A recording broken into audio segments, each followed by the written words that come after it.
All right, thank you. So we're now going to have a brief Q&A session. So if all the speakers that had been speaking could come up here and get prepared to get Q&A.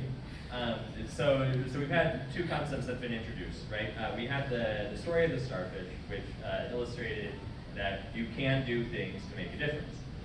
And that people in Singapore do in fact do this, and that proportion of the population that does that is on the rise. Then we have the concept of effective altruism, which says, given that you want the starfish in the ocean, and there's a bunch of starfish, can you calculate the optimal path to get as most starfish as you can? Or should you go and get a truck of some kind and push them all into the ocean, right? What is an optimized way to do the good that you can, given the resources that you have? So these are the concepts that have been introduced, and I'm sure that at least some of you have some questions. Do we have any spare chocolate to incentivize the first person who asks a question? All right, excellent. And Simon.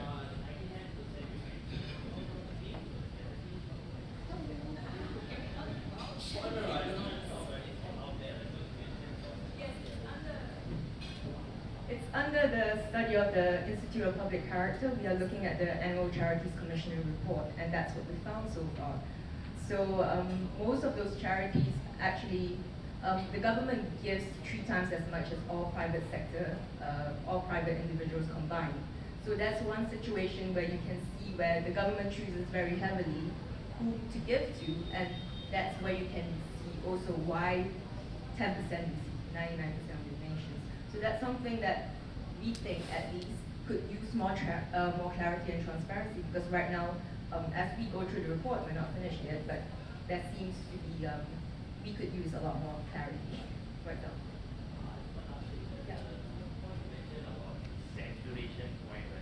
Yeah.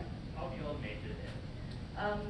That would be actually under GiveWell. We'll be talking about GiveWell later, right? Yeah. I can give the example, or are you going to talk about it later? We will be elaborating on that later. Right. So it's a very economic, qualitative analysis. Just very briefly, there was an example of a particularly effective public health charity that their intervention involved distributing bed nets to protect against malaria in sub-Saharan Africa. And for a while, it was one of the top-rated charities in terms of effectiveness. But it's an organization, it has a particular organizational structure, and at one point they were receiving more money than their organization could actually use to distribute bed nets, right? So giving them money was equivalent to just sticking it into their bank account, and nothing was going to happen, right? So during that period of time, all the charity evaluators that had this sort of mentality recognized this and removed it from their list of recommended places to donate. And that was a very powerful case when that happened, because it meant there wasn't just like a couple of friends who are all just advocating for each other and whatnot. So people were actually doing the math, realizing the situation had changed. And then later, this particular organization had gotten expanded and were able now to take on more money and use it immediately. Now their actions being recommended charity.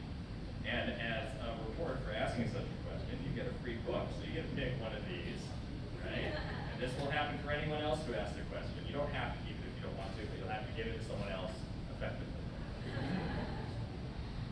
Thank you. My name is Raman. Thank you for organizing this. This is great that you are willing to create a movement around global empathy and create a movement around optimizing resources for more social good or better social good. Couple of questions on the things that you've said. I missed the starfish analogy, so sorry about that. But the rest of the 2 speakers I heard. So I'm going to phrase it in the politest of the way, but I felt that you're making a value judgment. When I say that, you're making a value judgment and saying, we found. The data is out there in the COC. The COC report is the clearest report it is in terms of where the money is going and who's funding it. So I'm not sure if it's your analysis that's out there. COC report gets published on an annual basis. It's on the website. It's there for everybody to read. 90% of the money going to 200 of those charities. Again, so you mentioned there is a real issue that the money is going to the healthier babies, if you like. Whose issue is it? Have you identified an issue? Is it an issue of the charity that they now don't want any funding, or is it the issue of the donors who don't want to give to them anymore? So it'd be useful to contextualize that rather than making a generic statement of there is an issue. Wonder where the issue is. Are we feeling that the bigger babies are getting more fed and thus the other babies who are malnutrition probably aren't getting the money in terms of charities? Or are we saying the donors are feeling fatigued to only give the bigger ones because they're the only ones who are able to articulate their impact? Or are we saying that you have found that there is a disparity, that the impact that bigger babies are creating versus the smaller babies is not, there's not a marginal delta, and thus we have a hindsight where we're not giving to the right organizations or the right programs. So I wonder if you can elaborate on your analysis on the basis of your opinion, if you like. Okay, that's a very, very complicated. Thank you for your question. That's actually, I think it's a combination of all the factors that you've raised. It's a combination of one charity, the top charities being very well known and everybody gives to them automatically, from their deductions monthly or anything. It's also a combination of other charities not being well known enough. But I don't think, at least from what we found, that there's any real evidence of fatigue yet. But there does seem to be an opportunity for underfunded charities. Surely if 10% receive 99% of all the charitable donations, then there must be some. We don't know yet because we cannot use the auditing process. We haven't been able to do it so far.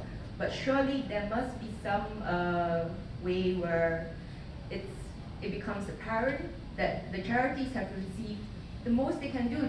They have enough for the next 5 years to run effectively. We don't want another situation like with the NKF, for example. We want to make sure that all the charities are using their funds effectively, and those who could use the funds better to advocate for their causes receive at least the opportunity to raise their hands and say, hey, recognize me, and I'm going to do the best that I can with my money. So we're not saying that the top charities should be completely ignored now, but we're also saying that this is a complicated process, and there are a lot of different things we need to consider, and we need more information primarily than what we currently have. I agree with you. So it's a matter of framing the opinion like when we make like threatened statements like that, it's not a complete set of information. And not everybody in the room would have come from the sector, and you may find some leaving with a bit of a, oh my God, I have no idea, there are people overfunded without knowing why they are in that situation that they are in.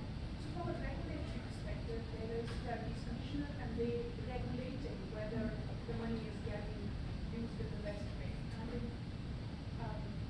so we should let them do their role. And I think you raised a really good point that there is an opportunity maybe.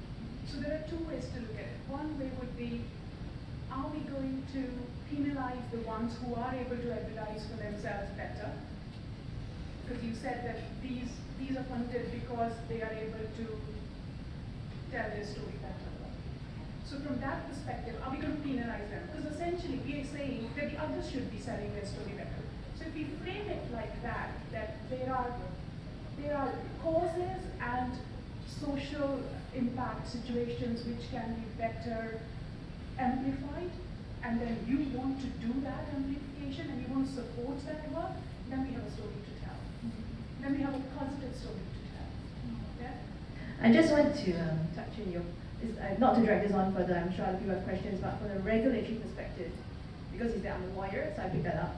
The Commissioner of Charities regulates, but only very broadly, if I remember correctly, and they don't go into the nuts and bolts of how the money is effectively used. So if Charity A says, oh, I spend like 80% of my budget, just printing flyers and giving out to people to raise my story, but 20% of my beneficiaries, but they're getting a good story, they're getting the money out there from donors. Is that a good use of their money? I don't know. It could be that their particular cause requires that awareness to get their money back.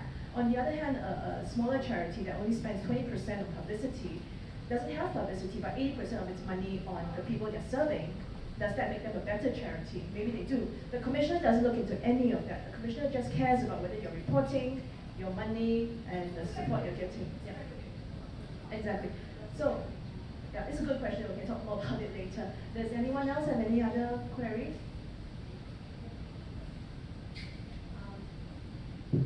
Actually, this might respond a little bit to your comment as well. It's also kind of a comment. I come from an organization called Just Cause, and we are actually doing exactly what you guys are raising up as a need, in the sense that we do impact assessment of NGOs and charities in Singapore.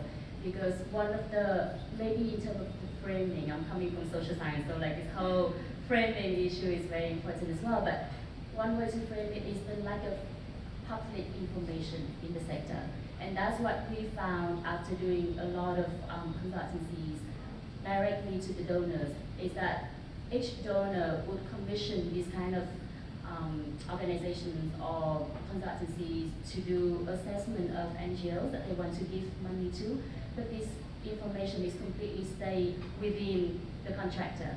So after a while doing this work, we realized, well, so then this information is very important to inform the donors how to make their decisions, exactly the kind of questions that you guys raised. And I guess everyone here realized that that's the importance, but the issue is they're not available. And all these reports are also just ranking organizations, yet we don't also have a common framework for how to assess the effectiveness and the quality of these organizations. So I totally agree that that is a very important need that the sector really needs here in Singapore, and maybe we can talk more about it, of how we can share the work and not having to do duplication of effort. And another question, maybe to the humanistic society, but also it's more of a sharing information, is that there's two issues I see here though, in terms of not all the good NGOs are effective. So again, it links to the question of how you give and who you give to, because the difference between the private sector and the charity NGO sector is, private sector is very easy to measure your effectiveness and efficiency based on your profit, because it's profit driven. For us, it's more mission driven. So a lot of these NGOs doing good, yet because they have a good mission, but they don't have the capacity to do it effectively now. So when you make decision of who to give, how do you make this distinction, and how do you make this decision? Because you also want to help the organizations to grow in terms of organizational capacity as well. So I want to throw this back to the panel to see how you make this kind of decision, maybe. So Lee, thank you very much for that question, because it leads into our second activity. I saw a few other hands that had questions, but because we started late, I think we could leave those for the break. We have a scientific 20-minute break or something in between. And so very much I encourage you to walk up to anyone or to each other and talk about these things. But because this topic of how exactly do you measure things and compare between options is exactly what we're doing next, I think we should move into that with the giving game.